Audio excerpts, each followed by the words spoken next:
వెళ్ళిపోయాను నేను. కాలు ఏంటో నొప్పి చేసింది. అట్లాగే వచ్చాను, చర్చికి వచ్చాను, మళ్ళా ఇంటికి వెళ్ళాను. మళ్ళీ మార్నింగ్ మామూలుగా స్కూల్కి వెళ్ళిపోయిన దగ్గర నుంచి భయంకరమైన కాలు పోటు, అసలు ఇట్లా కింద కూడా పెట్టేవాళ్ళు. చాలా బాధపడ్డాను, ఏడ్చాను కూడా.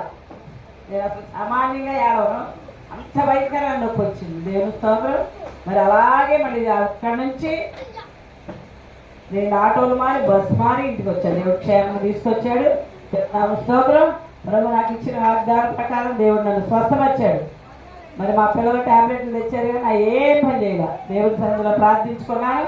మరి ఇద్దరు బ్రదర్స్ నా కోసం వచ్చి ప్రార్థన చేశారు. దేవుడు నన్ను స్తోత్రం అయినప్పటికీ దేవుడు కృపను బట్టి దేవుడు నన్ను స్వస్థపరిచి మళ్ళీ 2వ రోజే స్కూల్కి వెళ్ళడానికి దేవుడు సహాయం చేశాడు.